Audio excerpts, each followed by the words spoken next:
ಆದರೆ ಅದು ಎಲ್ಲಿ ತನಕ ಹೇಳ್ತಾನೆ, ಆ ಕರ್ಮದ ಬಂಧನ ಅಲ್ಲಪ್ಪ. ನಾವು ಮುಕ್ತಿ ಭಗವಂತನ ಸಾಕ್ಷಾತ್ಕಾರ ಆದ ಮೇಲೆ ಇದೆಲ್ಲ ಬಂಧನ ಕಳಿಸಿ ಹೋಗುತ್ತಲ್ಲ, ಅವಾಗಾದರೂ ನಾವು ಸ್ವತಂತ್ರರಲ್ವ, ದೇವರ ಸುದ್ದಿಯೇ ಬೇಡ. ಆಮೇಲೆ ಅಪರೋಕ್ಷ ಜ್ಞಾನ ಆಗೋಯ್ತು, ಆಮೇಲೆ ದೇವರು ಹಂಗೆ ನಮಗೆ ಅಪರೋಕ್ಷ ಜ್ಞಾನ ಆದ್ರೆ ಮೋಕ್ಷ ಗ್ಯಾರಂಟಿ, ಮೋಕ್ಷಕ್ಕೆ ಹೋದ್ಮೇಲೆ ಸುಖ ಗ್ಯಾರಂಟಿ, ದೇವರ ಹಂಗೆ ತಾನೆ. ಮುಕ್ತೋಪಿ ತಾವದ್ ಬಿಭ್ರಿಯಾತ್ ಸ್ವದೇಹಂ, ಮುಕ್ತೋಪಿ ತಾವದ್ ಬಿಭ್ರಿಯಾತ್ ಸ್ವದೇಹಂ. ಒಬ್ಬ ಅಪರೋಕ್ಷ ಜ್ಞಾನವನ್ನು ಪಡೆದು ಮುಕ್ತಿ, ನಿಯತವಾದ ಮುಕ್ತಿ ಅಂದರೆ ಮುಕ್ತ ಅಂದರೆ ಮುಕ್ತಿ ಹೋದವನಲ್ಲ, ಜೀವನ್ ಮುಕ್ತ, ಅವನಿಗೆ ಮುಕ್ತಿ ನಿಶ್ಚಿತ. ಅಪರೋಕ್ಷ ಜ್ಞಾನ ಆದ ಮೇಲೂ ಕೂಡಲೇ ಅಪರೋಕ್ಷ ಜ್ಞಾನ ಆದ ಕೂಡಲೇ ಮೋಕ್ಷಕ್ಕೆ ಹೋಗೋಲ್ಲ. ಮತ್ತೆ ಸ್ವದೇಹಂ ಬಿಭ್ರಿಯಾತ್ ತಾವತ್, ತಾವತ್ ಅಂತಂದ್ರೆ ಸಂಸ್ಕೃತದಲ್ಲಿ ತಾವತ್ ಅನ್ನೋದಕ್ಕೆ ಅಲ್ಲಿಯ ತನಕ ಅಂತ ಒಂದು ಅರ್ಥ. ಬಿಭ್ರಿಯಾತ್ ತಾವತ್ ಅಂದ್ರೆ ಧರಿಸಲೇಬೇಕು ಅಂತ ಅವಧಾರಣೆಯ ಅರ್ಥ ಇದೆ. ಮುಕ್ತರೂ ಕೂಡ ದೇಹವನ್ನು ಧರಿಸಲೇಬೇಕು. ಯಾಕೆ? ಆರಬ್ಧಮಶ್ನನ್, ಅವನು ಮಾಡಿದ ಪ್ರಾರಬ್ಧ ಮುಗಿಯುವವರೆಗೆ ಪ್ರಾರಬ್ಧ ಕರ್ಮವನ್ನು ಅನುಭವಿಸಲೇಬೇಕು. ಮುಕ್ತಿ ಅಪರೋಕ್ಷ ಜ್ಞಾನ ಆಯಿತು, ಇನ್ಯಾವಾಗ ಮೋಕ್ಷಕ್ಕೆ? ಯಾವಾಗಂದ್ರೆ ಚತುರ್ಮುಖ ಬ್ರಹ್ಮರಿಗೆ ಅಪರೋಕ್ಷ ಜ್ಞಾನ ಆಗಿ ಎಷ್ಟು ಜನ್ಮ, ಶತಜನ್ಮ ಭೀತಿ, 100 ಕಲ್ಪಗಳ ನಂತರ. ಅದು ಪ್ರಾರಬ್ಧ ಕರ್ಮ, ಸುಖ ಪ್ರಾರಬ್ಧ ಇರ್ಬೋದು, ದುಃಖ ಅದೇ ಹೇಳುದು, ದುಃಖಂ ಸುಖಂ ವಾ. ಅದು ಏನೇ ಇರಲಿ, ಭಗವಂತರನ್ನು ಸಾಕ್ಷಾತ್ಕರಿಸಿಕೊಂಡವರು ಕೂಡ ಅವರ ಪ್ರಾರಬ್ಧ ಕರ್ಮ ಮುಗಿಯದೆ ಮುಕ್ತಿಗೆ ಹೋಗುವುದು ಸಾಧ್ಯ ಇಲ್ಲ. ಅದರಿಂದ ಇದು ಕರ್ಮಪಾಶಬದ್ಧವಾಗಿರತಕ್ಕಂಥ ಸಮಾಜ ಇದು, ಜೀವಕೋಶ. ಮುಕ್ತೋಪಿ ತಾವದ್ ಬಿಭ್ರಿಯಾತ್, ಯಾವನ್ ಆರಬ್ಧಮಶ್ನನ್. ಆದ್ರೆ ವ್ಯತ್ಯಾಸ ಏನಾಗಾದ್ರೆ, ನಾವು ಪ್ರಾರಬ್ಧ ಕರ್ಮ ಅನುಭವಿಸೋರು ಜೀವನ್ ಮುಕ್ತರು, ಮತ್ತು ಅವನಿಗೆ ನಮಗೇನು ವ್ಯತ್ಯಾಸ? ಅಭಿಮಾನ ಶೂನ್ಯ ಅಂತ. ನಮಗೆ ನಾವು ಮಾಡುವುದರ ಬಗ್ಗೆ ಅಟ್ಯಾಚ್ಮೆಂಟು, ನನ್ನದು ನನ್ನದು, ನಾನೇನೋ ಮಾಡ್ತಾ ಇದ್ದೇನೆ, ಅದು ನನಗೇನೋ ಒಳ್ಳೇದಾಗುತ್ತೆ, ನನ್ನ ಕರ್ಮ, ನಾನಿದ್ರಿಂದ ಒಳ್ಳೇದಾಗಬೇಕು, ನಾನು ಹಾಗೆ ಮಾಡಬೇಕು, ನಾನು ಹೀಗೆ ಮಾಡಬೇಕು ಅಂತಕ್ಕಂಥ ಅಭಿಮಾನ. ಅಭಿಮಾನ ಅಂತಂದ್ರೆ ಅಟ್ಯಾಚ್ಮೆಂಟು ಅಂತ ಅರ್ಥ. ಆಮೇಲೆ ನಾನು ನನ್ನದು, ಇದು ಮುಖ್ಯ. ಆಮೇಲೆ ಆ ನಾನು ನನ್ನದು ಅನ್ನೋದರಿಂದ ಒಂದು ಹೆಮ್ಮೆ. ಅಭಿಮಾನ ಶಬ್ದಕ್ಕೆ ಇಷ್ಟೆಲ್ಲ ಅರ್ಥಗಳಿವೆ.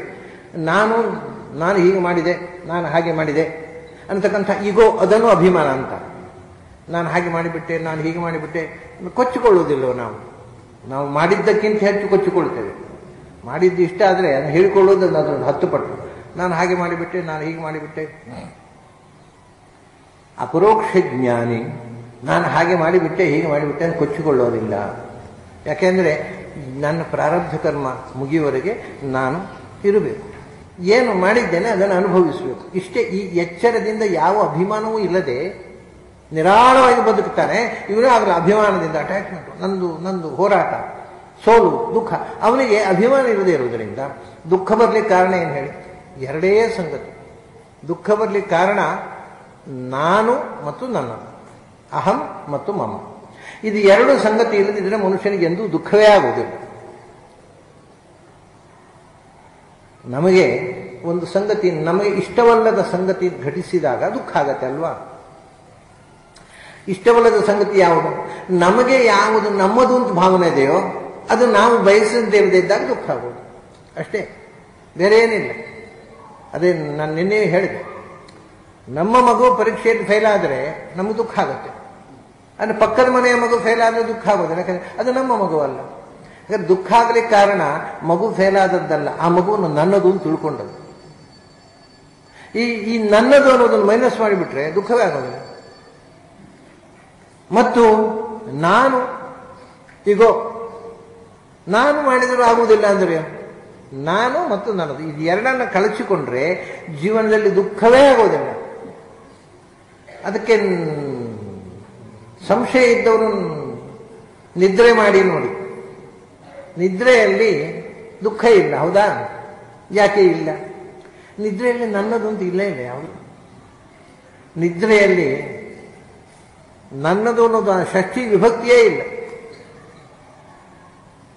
ನನ್ನ ಮನೆ, ಬೆಳಗಾತಿ ಎದ್ದ ಕೂಡಲೇ ಮಳೆ ಶುರುವಾಗಿದೆ, ಮನೆ ಸೋರುತ್ತೆ, ರಿಪೇರ್ ಆಗಬೇಕು, ನನ್ನದು ಮನೆ. ರಾತ್ರಿ ನಿದ್ರೆಯಲ್ಲಿ ಮನೆ ಸೋರ್ತಾ ಇತ್ತು ಗೊತ್ತಿಲ್ಲ, ಯಾಕಂದ್ರೆ ನನ್ನ ಮನೆ ಅನ್ನೋದೇ ಗೊತ್ತಿಲ್ಲ, ದುಃಖವೇ ಆಗಿಲ್ಲ. ನನ್ನ ಮನೆ, ನನ್ನ ಹೆಂಡತಿ, ನನ್ನ ಮಕ್ಕಳು, ನನ್ನ ಸಂಸಾರ ಒಂದೂ ಗೊತ್ತಿಲ್ಲ, ನನ್ನ ಕೈ ನನ್ನ ಕಾಲು ಅನ್ನೋದು ಗೊತ್ತಿಲ್ಲ. ಆದ್ದರಿಂದಲೇ ಕೈ ಗಾಯ ಆಗಿರುತ್ತೆ ಅಂತ ಇಟ್ಟುಕೊಳ್ಳಿ. ನಿದ್ರೆ ಬರೋ ತನಕ ಉರಿಯುತ್ತಾ ಇರುತ್ತೆ, ಅಯ್ಯೋ ನನ್ನ ಕೈ ಗಾಯ ಆಗಿದೆ ಅಂತ. ನಿದ್ರೆ ಬಂದ ಮೇಲೆ ಉರಿಯೋಲ್ಲ, ಯಾಕೆ ನನ್ನ ಕೈ ಅನ್ನೋದು ಮರೆತು ಹೋಯ್ತು. ಸೊ ಕೈ ಗಾಯ ಆಗಿರೋದು ನೋವಿಗೆ ಕಾರಣ ಅಲ್ಲ, ಆ ಕೈ ನನ್ನದು ತಿಳ್ಕೊಂಡಿರೋದು ನೋವಿಗೆ ಕಾರಣ. ನಿದ್ರೆ ನನ್ನ ಕೈ ಅನ್ನೋ ಫೀಲಿಂಗ್ ಹೋಯ್ತು, ನೋವು ಹೋಯ್ತು. ಅಂದ್ರೆ ನನ್ನ ಅನ್ನೋದೇ ಜೀವನದ ಎಲ್ಲಾ ದುಃಖಗಳಿಗೆ ಕಾರಣ ಅನ್ನೋದನ್ನು ನಾವು ನಿದ್ರೆಯಲ್ಲಿ ನೋಡ್ತೇವೆ. ಅದರಿಂದ ಅವನು ಅಭಿಮಾನ ಶೂನ್ಯ. ಜ್ಞಾನಿಗೆ ಈ ಎಚ್ಚರ ಇದೆ. ನಾವು ನಿದ್ರೆಯಲ್ಲಿ ಯಾವ ಒಂದು ಜ್ಞಾನ ಪಡೆದಿದ್ದೇವೆ ಅದನ್ನು ಎಚ್ಚರದಲ್ಲಿ ಯಾಕೆ ಕಳ್ಕೋಬೇಕು? ನಿದ್ರೆಯಲ್ಲಿತ್ತು, ನನ್ನದೊಂದು ಅಭಿಮಾನವೇ ಇರಲಿಲ್ಲ, ಮತ್ತು ಎಚ್ಚರದಲ್ಲಿ ಅದನ್ನು ಹಚ್ಚಿಕೊಂಡು ಯಾಕೆ ದುಃಖ ಪಡಬೇಕು? ಯಾವುದೂ ನನ್ನದಲ್ಲ. ಜನಕ ಮಹಾರಾಜನ ಹಾಗೆ ಮಿಥಿಲೆಗೆ ಬೆಂಕಿ ಬಿತ್ತು, ಓಡಿ ಬಂದರು, ಮಹಾರಾಜ ನಿಮ್ಮ ಮಿಥಿಲೆಗೆ ಬೆಂಕಿ ಬಿತ್ತು. ಮಿಥಿಲೆಗೆ ಬೆಂಕಿ ಬಿತ್ತಷ್ಟೆ, ನನ್ನ ಮಿಥಿಲೆ ಅಂತ ಹೇಳಿಬೇಡಿ. ಯಾಕೆಂದ್ರೆ ನಾನು ಹುಟ್ಟೋ ಮುಂಚೆ ಮಿಥಿಲೆ ಇತ್ತು, ನಾನು ಸತ್ತ ಮೇಲೂ ಇರುತ್ತೆ, ನನ್ನ ಮಿಥಿಲೆ ಏನು? ನನ್ನ ಮಿಥಿಲೆ ಅಲ್ಲ, ಮಿಥಿಲೆ ಅಷ್ಟೇ. ಮಿಥಿಲೆಗೆ ಬೆಂಕಿ ಬಿತ್ತು ಅಷ್ಟೇ, ನನ್ನ ಮಿಥಿಲೆ ಅಂತ ಹೇಳಿಬೇಡಿ. ಇದು ಜ್ಞಾನಿಗಳ ನಿಲುವು. ಹಾಗಾಗಿ ಏನಾದ್ರು ನಡೆದರೆ ಅದು ನನ್ನ ಸೇರಿಸ್ಕೊಂಡು ನಾವು ಅದನ್ನು ತಲೆಬಿಸಿ ಮಾಡಿಕೊಂಡು ಒದ್ದಾಡ ಪಡುವುದೇ ಬಿಡೋದು. ನನ್ನ ಮನೆ ಹಾಗೆ, ನನ್ನ ಸಮಸ್ಯೆ ಹೀಗೆ, ಓಹೋ ಏನು ನನ್ನ ಮಗ ಹಾಗೆ, ನನ್ನ ಹೆಂಡತಿ ಹಾಗೆ, ನನ್ನ ರಿಲೇಟಿವ್ ಯಾವುದೋ ಎಲ್ಲ ನನ್ನ ಹಿಡ್ಕೊಂಡು ಒದ್ದಾಟ ಪಡೋದು. ಈ ನನ್ನ ಒಂದನ್ನು ಮೈನಸ್ ಮಾಡಿಬಿಟ್ರೆ ನಿರಾಳವಾಗಿ ಆನಂದವಾಗಿ ಬದುಕೋದು. ಅದಕ್ಕೆ ಹೇಳ್ತಾರೆ, ಮುಕ್ತೋಪಿ ದೇಹಧಾರಣೆ ಇದೆ ಮುಕ್ತರಿಗೆ ಕೂಡ. ಇದೇವರೆಗೆ ಆರಬ್ಧಮಶ್ನನ್, ಅವರ ಪ್ರಾರಬ್ಧ ಕರ್ಮ ಮುಗಿಯುವವರೆಗೆ ದೇಹಧಾರಣೆ ಇದೆ. ಆದರೆ ಅಭಿಮಾನ ಶೂನ್ಯ, ಅವನಿಗೆ ನನ್ನ ದೇಹ, ಅವನಿಗೆ ವೇದನೆಯೇ ಆಗೋದಿಲ್ಲ. ನನ್ನ ದೇಹ ಅನ್ನೋ ಅಭಿಮಾನ ಕೂಡ ಇಲ್ಲ. ಭಗವಂತ ಕೊಟ್ಟ ದೇಹ, ಈ ಭಗವಂತನ ದೇಹ. ಉಪನಿಷತ್ ಹೇಳುತ್ತೆ ನೋಡಿ, ಪುರಮೇಕಾದಶದ್ವಾರಂ ಅಜಸ್ಯಾ ವಕ್ರಚೇತಸಃ. ಈ ಪುರ ನನ್ನದಲ್ಲ ಅಂತ. ಮತ್ತೆ ಅಜಸ್ಯ, ಯಾರು ಈ ಪುರದಿಂದ ಹುಟ್ಟುವುದಿಲ್ಲವೋ ಹುಟ್ಟದವನ ದೇಹ ಇದು.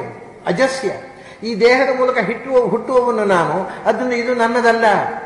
ಈ ದೇಹದ ಮೂಲಕ ಹುಟ್ಟದವನೊಬ್ಬ ಒಳಗೆ ಕೂತಿದ್ದಾನಲ್ಲ, ಅವನ ದೇಹ ಇದು. ಅವನು ನನ್ನನ್ನು ತಂದಲ್ಲಿ ಕೂಡಿಸಿದ್ದಾನೆ, ಇದ್ದೇನೆ ಅಷ್ಟೇ. ಒಕ್ಕಲೆ ಎಬ್ಬಿಸಿದ್ರೆ ಹೇಳಲೇಬೇಕಲ್ಲ, ಮುಗೀತು. ಇಲ್ಲಪ್ಪ ಡಿಕ್ಲರೇಷನ್ ಹಾಕಿದ್ದೆ ನಾನು ಹೋಗಲ್ಲ ಅಂತ ಕೂತ್ಕೊಳ್ಳಿಕ್ಕಾಗತ್ತ? ಮುಗೀತು ಅವನ ಕಥೆ, ಹೇಳಲೇಬೇಕು, ಹೋಗಲೇಬೇಕು. ಹಾಗಾಗಿ ಇಲ್ಲಿ ಎಷ್ಟು ದಿವಸ ಇರಬೇಕು, ಯಾವಾಗ ಇಲ್ಲಿಂದ ಹೊರಟು ಹೋಗ್ಬೇಕು ಅನ್ನೋದು ಅವನದ್ದು. ನಾವು ಡಿಕ್ಲೇರ್ ಮಾಡ್ಬೋದು ಇಷ್ಟು ವರ್ಷ ಬದುಕ್ತೇನೆ ಅಂತ, ಅದು ಮುಂಚೆ ಸತ್ತು ಬಿಡ್ತೀವಿ, ಏನ್ ಮಾಡ್ಲಿಕ್ಕಾಗುತ್ತೆ? ನಮ್ಮ ಡಿಕ್ಲರೇಷನ್ ಯಾವುದೆಲ್ಲ ಏನಿಲ್ಲ. ಜ್ಯೋತಿಷಿಗಳೇ ಹೇಳುವ, ಯಾವ ಜ್ಯೋತಿಷಿಯೂ ನಡೆಯುವುದಿಲ್ಲ ಭಗವಂತನ ಮುಂದೆ. ಅದರಿಂದ ಅವನು ಭಗವಂತನ ಶರೀರ ಇದು. ಅವನು ಎಷ್ಟು ದಿವಸ ಇಟ್ಟುಕೊಳ್ತಾನೆ ಇಲ್ಲಿ, ಎಷ್ಟು ದಿವಸ ಇರೋದು, ಅವನು ಕರ್ಕೊಂಡು ಹೋದಾಗ ಹೋಗೋದು ಅಷ್ಟೇ. ಈ ತೀರ್ಮಾನ ಇರೋದ್ರಿಂದ ಅವನಿಗೆ ಯಾವ ಅಭಿಮಾನವೂ ಇರೋದಿಲ್ಲ, ಯಾವ ಸುಖ, ಅದರಿಂದ ದುಃಖ ಚಿಂತೆಯೂ ಇರೋದಿಲ್ಲ, ಯಾವ ಚಿಂತೆ ಇರೋದಿಲ್ಲ. ಎರಡೂ ತಪ್ಪು ನೋಡಿ. ಕೆಲವರು ಹೇಳೋದುಂಟು, ಸ್ವಲ್ಪ ವಯಸ್ಸಾಗಿ ಪರಾಧೀನ ಆದಾಗ ಯಾವಾಗ ದೇವರು ಕರ್ಕೊಂಡು ಹೋಗ್ತಾನೋ ಅಂತ ಕಾಯ್ತಾ ಇರ್ತೀನಿ. ಯಾವ ಕರ್ಮಕ್ಕೆ ದೇವ್ರು ಯಾಕೆ ಅಷ್ಟು ಅವಸರದಲ್ಲಿ ಕರ್ಕೊಂಡು ಹೋಗ್ಬೇಕು? ಇವರೆಲ್ಲ ಇವನದ್ದು ಮುಗಿಬೇಕಪ್ಪ, ಮುಗಿದ ಮೇಲೆ ಕರ್ಕೊಂಡು ಹೋಗ. ಅದರಿಂದ ಯಾವತ್ತೂ ಕೂಡ ಸಾಕಪ್ಪ ಈ ಬದುಕು, ದೇವರು ಕರ್ಕೊಂಡು ಹೋದರೆ ಸಾಕು ಅಂತ ಹೇಳೋದು ತಪ್ಪು. ಮತ್ತೆ ಏನು ಅವನು ನಿಜವಾದಂಥ ಜ್ಞಾನಿ ಹೇಳ್ತಾನೆ, ಎಷ್ಟು ಸಮಯ ಈ ದೇಹದಲ್ಲಿ ನಾನು ಇದ್ದು ಏನು ಮಾಡಬೇಕೋ ಅದನ್ನು ಭಗವಂತ ಮಾಡಿಸ್ತಾನೆ, ಮುಗಿದಿಲ್ಲ ಅಷ್ಟೇ. ಯಾವಾಗ ಹೋಗ್ಬೇಕು ಬಿಡ್ಬೇಕು ಅದು ತಲೆಬಿಸಿ ಯಾಕೆ? ಆದರೆ ಹೇಗೆ ಅನುಭವಿಸಬೇಕು ಅಂದರೆ ಯಥೋಪಯಾತಂ, ಏನು ಹೇಗೆ ಬಂತೋ ಹಾಗೆ ಅನುಭವಿಸೋದು. ಯಾವುದು ಅದು ಬರಬೇಕು ಅಂತ ಇಲ್ಲ, ಇದು ಬರಬಾರದು ಅಂತಿಲ್ಲ, ಏನು ಬಂತೋ ಅದು ಯಥೋಪಯಾತಂ, ಹೇಗೆ ಹೇಗೆ ಜೀವನದಲ್ಲಿ ಬಂತೋ ಹಾಗೆ ಅದನ್ನು ಯಥಾವತ್ತಾಗಿ ಸ್ವೀಕರಿಸುವುದು. ಯಾಕೆಂದರೆ ಇದು ಸಹಜವಾದ ಜಾಣತನ. ಇದು ಬರಲಿ ಅಂದರೆ ಬರೋಲ್ಲ, ಇದು ಬರಬಾರದು ಅಂದ್ರೆ ಬರದೇ ಇರೋದಿಲ್ಲ. ಮತ್ತೆ ಏನು ಬಂತೋ ಬರಲಿ ಅಷ್ಟೇ ಅಲ್ವಾ? ನಾವು ಬಂದದ್ದನ್ನು ತಟಸ್ಥವಾಗಿ ಅದು ಬೇಕು ಇದು ಬೇಕು ಅಂತ ಬಯಸದೆ ನೋಡಿ. ಚಿಕ್ಕ ಮಕ್ಕಳಲ್ಲಿ ಈ ಗುಣ ಇದೆ. ತೊಟ್ಲಲ್ಲಿ ಮಗು ಇರುತ್ತೆ, ಅದಕ್ಕೆ ಇಂಥವರೇ ಬೇಕು ಇಂಥವ್ರು ಬೇಡ. ನಮಗೆಲ್ಲ ಉಂಟು, ನಮ್ಮ ಪೈಕಿಯವರು, ನಮ್ಮ ಸ್ನೇಹಿತರು, ನಮ್ಮ ರಿಲೇಟಿವ್ಸ್, ನಮ್ಮ ಬಂಧುಗಳು ಬರಬೇಕು. ಯಾರೋ ನಮಗೆ ಇಷ್ಟ ಬಂದರೆ ಯಾಕಪ್ಪ ದರಿದ್ರ ಬಂದ ಅಂತ ಅನಿಸು ಶುರುವಾಗುತ್ತೆ. ನಮ್ಮ ಚಾಯ್ಸ್ಗಳಿವೆ. ಮಕ್ಕಳಿಗೆ ಏನಿಲ್ಲ, ಯಾರು ತಾಯಿ ಆದರೂ ಸರಿ ಅಥವಾ ಇನ್ಯಾರೋ ಏನು ಪೂತನೆ ಬಂದರೂ ಸರಿಯೇ, ಅದು ಚಂದ ಮಾಡಿ ನೋಡಿ ನಗ್ತಾ ಇರುತ್ತೆ. ಅದರಲ್ಲಿ ಚಾಯ್ಸ್ ಇಲ್ಲ. ಏನು ಕಣ್ಣಿಗೆ ಬಿತ್ತು ಅದನ್ನು ನೋಡಿ ಆಸ್ವಾದ ಪಡುವುದು. ಮನುಷ್ಯ ಆಗಲ್ಲ, ನಾನು ಇಂಥದ್ದೇ ನೋಡಬೇಕು ಇಂಥದ್ದು ನೋಡಬಾರದು, ಅಲ್ಲಿ ಮತ್ತೆ ಚಾಯ್ಸ್ ಶುರುವಾಯಿತು. ಚಾಯ್ಸ್ ಶುರುವಾದ ಕೂಡಲೇ ಸಮಸ್ಯೆ ಶುರು. ಅಂದ ಮಗುವಿನಂತೆ ನಿರಾಳವಾಗಿ ಬಿ ಚೈಲ್ಡ್ ಲೈಫ್, ಮಗುವಿನಂತೆ ನಿರಾಳವಾಗಿ ಬದುಕಬೇಕು. ಏನು ಬಂತೋ ಅದು ಸಹಜವಾಗಿ ಸ್ವೀಕರಿಸಬೇಕು. ಅದರಲ್ಲಿ ಚಾಯ್ಸ್ ಮಾಡ್ಲಿಕ್ಕೆ ಹೋಗ್ಬೇಡ. ಆಯ್ಕೆ ನಿನ್ನದಲ್ಲ, ನೀನು ಆಯ್ಕೆ ಮಾಡಿದ ಹಾಗೆ ಆಗೋಲ್ಲ. ಆಯ್ಕೆ ಮಾಡುವ ಪ್ರಾರಂಭ ಮಾಡಿದೆವೋ ಅಲ್ಲಿಂದ ಡಿಸಪಾಯಿಂಟ್ಮೆಂಟ್ ಕಟ್ಟಿಟ್ಟದು. ನಾನು ಆಯ್ಕೆ ಮಾಡಿದ್ದು ಆಗಲಿಲ್ಲ ತಲೆ ವಿಷಯ. ಅದಲ್ಲ, ಏನು ಬರುತ್ತೋ ಸಹಜವಾಗಿ ಅದನ್ನು ಸ್ವೀಕರಿಸೋದು ಅಷ್ಟೇ. ಸುಖಂಬ ದುಃಖಂಬ ಏನು ಬೇಕಾದ್ರೆ ಅದು ಯಥೋಪಯಾತಂ. ಹೌದು, ಹೇಗೆ ಸ್ವಾಮಿ ಹಾಗೆ ಸಾಧ್ಯ? ಬಂದದ್ದು ಬರಲಿ ಅಂತ ಹೇಳಿ ದುಃಖ ಬರಲಿ ಅಂತ ಅಪೇಕ್ಷಿಸುವುದಲ್ಲ. ಪ್ರತಿಯಾತ ನಿದ್ರಹ. ಅವರಿಗೆ ಅಂದರೆ ನಮಗೆ ಆ ನಿದ್ರೆ ಹೋಗಬೇಕು. ಅಂದರೆ ಎಚ್ಚರವೂ ನಿದ್ರೆ ಅಂತೆ. ನಮ್ಮ ಎಚ್ಚರ ನಿದ್ರೆಯಲ್ಲೂ ಎಚ್ಚರ ಇದ್ದೇವಲ್ವಾ, ಆ ಎಚ್ಚರದಲ್ಲೂ ಬರಬೇಕು. ನಿದ್ರೆ ಅಂದರೆ ಅಜ್ಞಾನ ಅಂತ ಅರ್ಥ. ಇದು ನನ್ನದು, ಹೀಗಾಗಬೇಕು ಹಾಗಬೇಕು ಅನ್ನೋ ಭ್ರಮೆಗೆ ನಾವು ಒಳಗಾಗೋದಕ್ಕೆ ಕಾರಣವಾಗಿರ್ತಕ್ಕ ನಿದ್ರೆ ಅಂದರೆ ನಮ್ಮಲ್ಲಿರತಕ್ಕಂಥ ಇಗ್ನೋರೆನ್ಸ್. ಅದು ಹೋಗ್ಬಿಟ್ಟಿದೆ ಅವನಿಗೆ, ಜ್ಞಾನಿಗೆ. ಏನಾಗುತ್ತೋ ಅದಾಗತ್ತೆ, ಆಗಬೇಕಾದ್ದಾಗತ್ತೆ. ವ್ಯಾಸರು ಒಂದು ಮಾತು ಹೇಳಿದರು, ಬಹಳ ಅದ್ಭುತ ಇದೆ. ಇಷ್ಟು ಎಲ್ಲ ಸೈಕಾಲಜಿ ವೇದಾಂತ. ನಾವೆಲ್ಲ ಹೇಳೋದು ಆಗಬಾರದ್ದೇ ಆಗತ್ತೆ, ಕಲಿಯುಗ ಎಲ್ಲ ಆಗಬಾರದ್ದೇ ಆಗೋದು. ಶಾಸ್ತ್ರ ಹೇಳ್ತಾರೆ, ಏವಮಪ್ಯ ಶುಭಂ ಕರ್ಮ ನ ಭೂತಂ ನ ಭವಿಷ್ಯತಿ. ಆಗಬಾರದ್ದು ಈ ಮೊದಲು ಆಗಲಿಲ್ಲ, ಮುಂದೆ ಆಗೋಲ್ಲ. ಏನಾಗಬೇಕೋ ಅದೇ ಆಗೋದಲ್ವಾ. ಆಮೇಲೆ ಆಗಬಾರದ್ದು ಅಂದರೆ ನಾವು ಆಗಬಾರದ್ದು ಅಂತ ಬಯಸಿದ್ದು, ಬಟ್ ಬಯಕೆ ಬಂತು, ಅದನ್ನು ಬಿಡು. ಏನಾಗಬೇಕೋ ಅದಾಗತ್ತೆ ಅಷ್ಟೇ. ಆಗಬಾರದ್ದು ಆಗುವುದು ಅಂದರೆ ನನಗೆ ಆಗಬಾರದ್ದು ಅಂತ ಯಾವುದಿದೆ ಅದು ಆಯಿತು ಅಂತ. ನೀನು ಆಗಬಾರದ್ದು ಅಂತ ಬಯಸಿದ್ರಿಂದಲ್ವ ಒಂದು ದುಃಖ ಆದದ್ದು. ಹಾಗಾಗಿ ಯಾವ್ದು ಆಗಬೇಕು ಯಾವ್ದು ಆಗಬಾರದು ಅನ್ನೋ ಚಾಯ್ಸೇ ನಮ್ಮಲ್ಲಿ ಕೈಲಿಲ್ಲ ಅಂದಮೇಲೆ ಯಾಕೆ ಮಾಡ್ಲಿಕ್ಕೆ ಹೋಗ್ಬೇಕು? ಮತ್ತೆ ಯಥಾ ಉಪಯಾತಂ, ಯಾವುದು ಬಂತೋ ಅದು. ಯಾಕೆಂದ್ರೆ ಪ್ರತಿಯಾತ ನಿದ್ರಹ. ನನಗೆ ಇದು ತಪ್ಪು ಇದು ಸರಿ ಅಂತ ಅನ್ನೋದು, ಅದಕ್ಕೋಸ್ಕರ ಪ್ರಯತ್ನ ಮಾಡೋದು, ಈ ಅಜ್ಞಾನ ಎಲ್ಲ ಹೊರಟೋಗ್ಬಿಟ್ಟಿದೆ ಅಪರೋಕ್ಷ ಜ್ಞಾನಿಗೆ. ಇರೋದು ಅದನ್ನು ಬಿಟ್ಬಿಟ್ಟು ಆನಂದವಾಗಿರ್ತಾನೆ. ಆದರೆ ಒಂದು ವಿಶೇಷ, ಅಷ್ಟು ಇರ್ತಾನೆ, ನಮ್ಮ ಹಾಗೆ ಇರ್ತಾನೆ.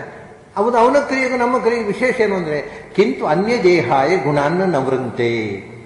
ಅವನು ಮಾಡುವುದರಿಂದ, ಅಪರೋಕ್ಷ ಜ್ಞಾನಿ ಮಾಡುವ ಕರ್ಮದಿಂದ, ಈಗ ನಾವು ಮಾಡುವ ಕರ್ಮದಿಂದ, ನಮ್ಮ ಒಂದು ಜನ್ಮದಲ್ಲಿ ನಾವು ಗಳಿಸಿದ ಕರ್ಮದಿಂದ ಇನ್ನು 10 ಜನ್ಮಕ್ಕೆ ಬೇಕಾಗುವಷ್ಟು ಕರ್ಮ ಸಂಚಯ ಆಗುತ್ತೆ. ಅಪರೋಕ್ಷ ಜ್ಞಾನಿ ಅನ್ಯ ದೇಹಾಯ ಗುಣಾನ್, ಅವನಲ್ಲಿ ಆ ಗುಣಗಳ ಮೂಲಕ ಅವನು ಬೇರೆ ಮಾಡತಕ್ಕಂಥ ಕರ್ಮ ಇನ್ನೊಂದು ದೇಹಕ್ಕೆ ಬಂಧಕವಾಗಿ ಇನ್ನೊಂದು ಮತ್ತೆ ಹುಟ್ಟುವುದಕ್ಕೆ ಬೇಕಾಗಿರ್ತಕ್ಕಂಥ ಕರ್ಮಗಳು ಅವನಿಂದ ಆಗೋದು.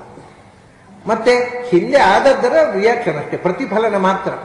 ಹೊಸತಾಗಿ ಕರ್ಮಗಳ ಬಂಧನಕ್ಕೊಳಗಾಗಿ ಮತ್ತೆ ಹುಟ್ಟುವುದು ಮತ್ತೆ ಸಾಯುವುದು ಇದು ಮುಂದುವರಿಯುವುದಿಲ್ಲ. ಹಿಂದೆ ಮಾಡಿದ್ದು ಎಷ್ಟು ಉಂಟು ಅದಕ್ಕೆ ಪ್ರಾರಬ್ಧ. ಹಿಂದೆ ಮಾಡಿದ್ದು ಪೂರ ಇಲ್ಲ. ಇವಾಗ ಇನ್ನು ಮುಂದೆ ಮಾಡಿದ್ದುಂಟಲ್ವಾ, ಅದು ಯಾವುದೂ ತಟ್ಟುವುದಿಲ್ಲ ಜ್ಞಾನಿಗೆ. ಅಶ್ಲೇಷ ವಿನಾಶ ಉಂಟು. ಮುಂದೆ ಮಾಡ್ತಾ ಇರುವಂತಹ ಯಾವುವೂ ಅವನಿಗೆ ಗುಣಕರ್ಮಗಳು ತಟ್ಟುವುದಿಲ್ಲ. ಹಿಂದೆ ಮಾಡಿದ್ದು ತುಂಬಾ ಉಂಟು, ಭಾರಿ ದೊಡ್ಡ ಕ್ಯೂ ಉಂಟದು. ಅದು ಪೂರ ಮುಗಿಯವರೆಗೆ ಹುಟ್ಟುವುದಂದ್ರೆ ಒಂದು ಮೋಕ್ಷಕ್ಕೆ ಹೋಗ್ಲಿಕ್ಕೆ ಇಲ್ಲ, ಅನಂತ ಕಾಲದವರೆಗೆ ಹೋಗ್ತಾನೆ ಇರಬೇಕು. ಅದರಲ್ಲಿ ಕೂಡ ಹಿಂದೆ ಮಾಡಿದ್ದರಲ್ಲಿ ಯಾವುದು ಫಲ ಕೊಡುವುದಕ್ಕೆ ಈಗ ಪ್ರಾರಂಭ ಆಗಿದೆ ಅದು ಒಂದು ಬಿಟ್ಟು ಉಳಿದದ್ದೆಲ್ಲ ನಾಶವಾಗುತ್ತೆ. ಆದರೆ ಹಿಂದಿನ ಸ್ಟಾಕು ಹೋಯಿತು.